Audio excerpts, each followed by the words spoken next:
मेर ननद की गरीब भाभी। रीना एक मध्यम परिवार की लड़की थी, लेकिन उसकी भाभी शिवानी एक बड़े घर की बेटी। शिवानी की शादी अभिषेक से लव मैरिज थी। अरे भाभी, ये कितना अच्छा सूट पहना है आपने। काश ऐसा मैं भी पहन पाती।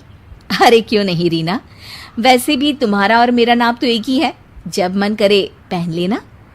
भाभी, आपको आपके पापा ने कितने अच्छे कपड़े गहने दिए हैं। मैं उनकी इकलौती बेटी जो हूँ। बेटी तो मैं भी इकलौती हूँ, लेकिन क्या करे, पापा है नहीं, पता नहीं कैसे होगी मेरी शादी।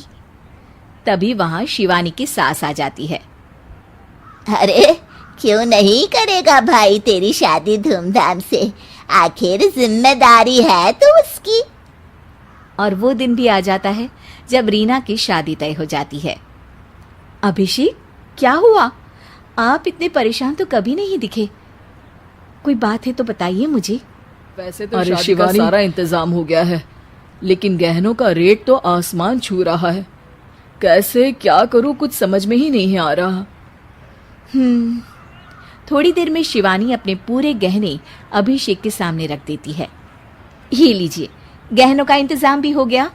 अरे नहीं नहीं शिवानी, मैं ये गहने किसी हालत में भी नहीं ले सकता। ये तुम्हारे पिता ने तुम्हें दिया था, और तुम हो कि। तभी वहां सास आ जाती है। अरे तो क्या हुआ, इसकी तो हो गई ना शादी, अब किसे दिखाने हैं इसने गहने। सास गहनों का डिब्बा शिवानी के हाथ से लेकर वहां से चली जाती है। रीना की शादी धूमधाम से होती है और अब वो बड़े घर की बहू बन जाती है। वहीं रीना की शादी के बाद शिवानी और अभिषेक उसकी शादी के कर्जों से डूब जाते हैं। मैं सोच रही हूँ नौकरी करनी शुरू कर दूँ, वैसे भी पढ़ी लिखी हूँ, आपकी थोड़ी मदद भी हो जाएगी। वैसे शिवानी कुछ दिन कर लो, जरूरत भी है। अब शिवानी भी नौकरी करने लगती है और घर खर्चे में अभिषेक का हाथ बटाती है।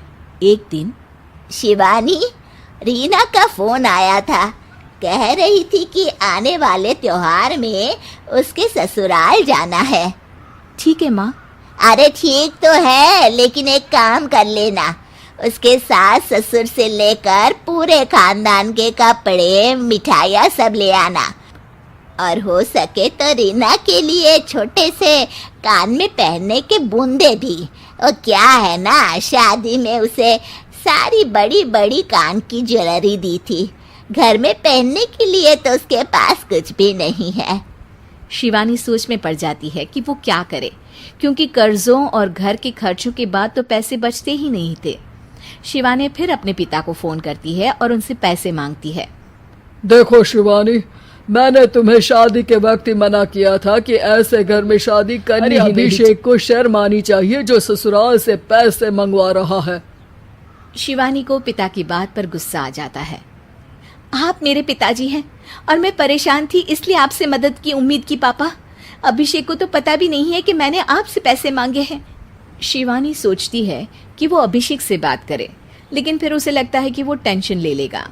तभी शिवानी की नजर हाथ के कंगन पर पड़ती है। सीधे बाजार जाती है और उसे बेचकर ननद के घर ले जाने का सारा सामान लेकर आती है और सास के सामने रख देती है। हाँ ठीक है, लेकिन फल थोड़े और अच्छी क्वालिटी के होने चाहिए थे। शिवानी कुछ नहीं कहती, वहां से चली जाती है। एक दिन शिवानी, रीना का फोन आया था, बहुत रो रही थी। क्यों माँ, क्या हुआ?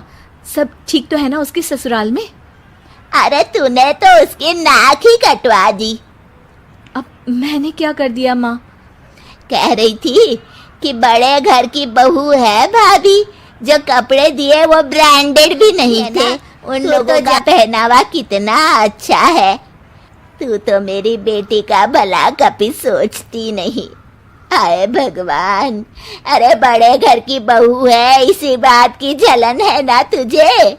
लेकिन याद रख, मेरी बेटी का सोचने के लिए भगवान है, तुम लोग कभी उसका बुरा नहीं कर पाओगे। अब शिवानी के मन में सवाल था कि क्या ईश्वर सिर्फ रीना के साथ है, उसके साथ नहीं? लेकिन उसे सुकून था कि वो अभिषेक के साथ उसकी जिम्मेदारियों को निभाने में बराबरी की हकदार है। शिवानी वहां से चली जाती है। वो सास से कुछ नहीं कहती, क्योंकि अमीर घर की बहू बनकर रीना को भले ही सुकून ना हो, लेकिन गरीब घर की बहू बनकर शिवानी खुश है, क्योंकि खुशी पैसों से नहीं परिस्थितियों पर निर्भर करती है।